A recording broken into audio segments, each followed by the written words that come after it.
pakinggan, huwag magpapahuli. Pag-usapan ni bakbakan. Masusukat lamang ang galing ng isang boksingerong Pinoy kung maidayo na ito sa bansang Japan at malampasan ang pagbagsak mula sa mga Japanese boxer.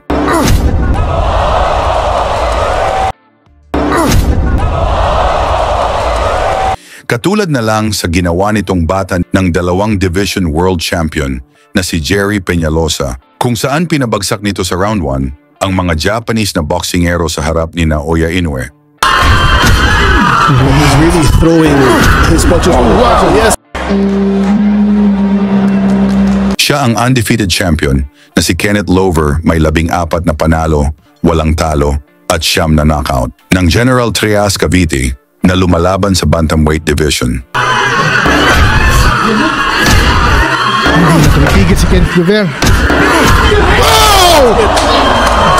Matapos ang 11 magkasunod na panalo ni Lover dito sa Pilipinas at ang pagiging WBO at WBC Asian Champion, naisip ng kanyang kampo na sapat na ito upang idayo sa bansang Japan. Unang nakatapat ni Lover ang future world champion ng mga Hapon.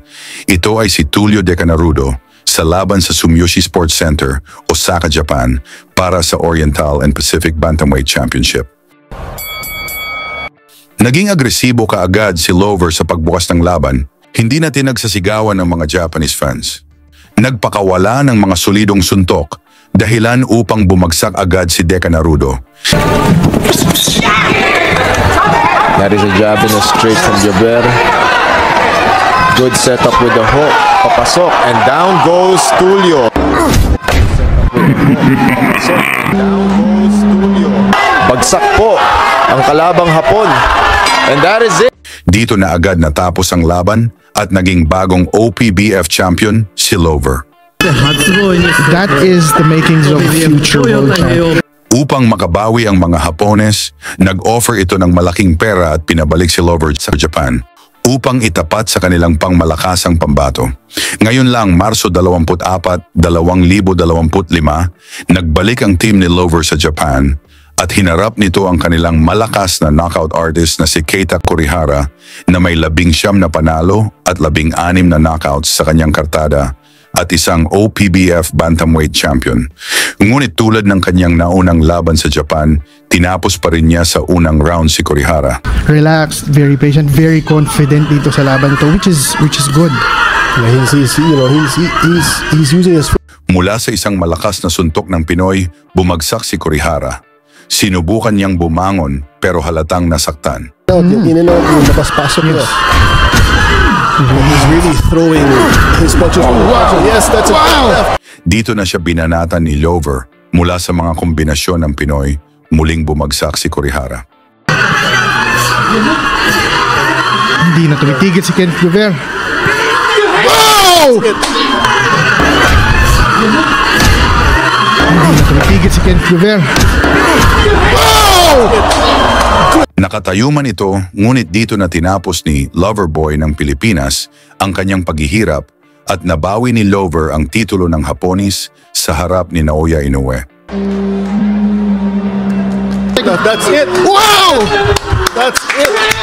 Yes! Another TKO victory! Very beautiful win! Dahil dito naging matunog at usap-usapan na posibleng makaharap ni Lover ang dating WBA Bantamweight Champion na si Takuma Inoue, ang nakababatang kapatid ng monster ng Japan na si Naoya Inoue. Ang tanong ng karamihan, kaya bang pabagsakin ni Lover itong si Takuma Inoue? Pero bago natin pag-usapan ang laban na ito, balikan muna natin kung paano napabagsak ng Pinoy na si Froilan Saludar itong si Inoue sa round 1 sa kanilang laban sa Sky Arena, Zama, Japan.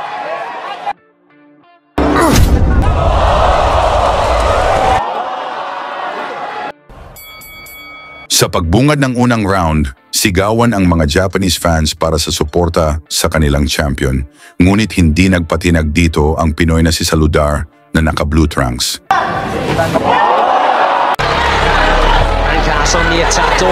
Mula sa mabilis na suntok ang pinakawalan ni Saludar, bagsak si Inoue.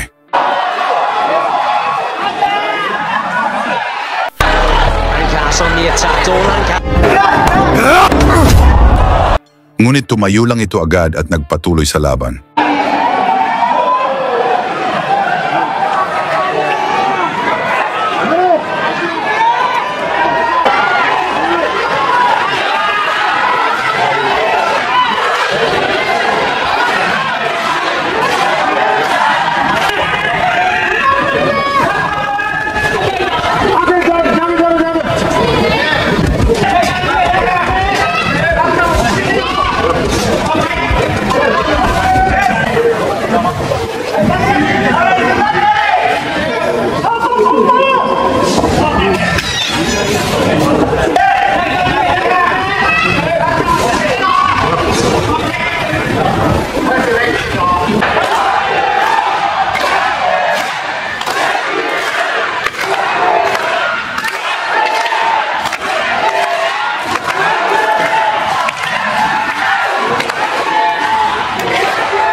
Tuloy ang mainit na palitan ng mga suntok dito sa sumunod na rounds kung saan sigawan ang mga Hapon para sa suporta sa kanilang pambato.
Dito sa kalagitnaan ng laban, wala pa ring nagpapatalo sa dalawang boksingero na gustong ma-impress ang mga hurado.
Mula sa mga suntok ni Inoue na hindi tumama, nahila nito ang ulo ni Saludar, napaluhod ang Pinoy kahit hindi tinamaan, binilangan ito ng referee.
Binuhos na lahat ng dalawang boxers dito sa final round upang makuha ang score ng mga hurado.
Tila ba ibang laban ang napanood ng mga judges dahil nagbigay ito ng napakalayong unanimous desisyon pabor sa kanilang boxer na si Inoue. Sa tingin niyo, kaya bang pabagsakin ni Lover si Takuma Inoue? Ilagay niyo ang inyong opinyon sa ibaba at isama niyo na rin kung taga saan kayo para malaman natin saan na umabot ang videong ito. Lagi niyong sundan, huwag magpapahuli. Pag-usapan ni Bakbakan, balita niya at laban. Mga Pinoy na di nagpapagapi. Salamat sa mga suporta na lagi nandyan.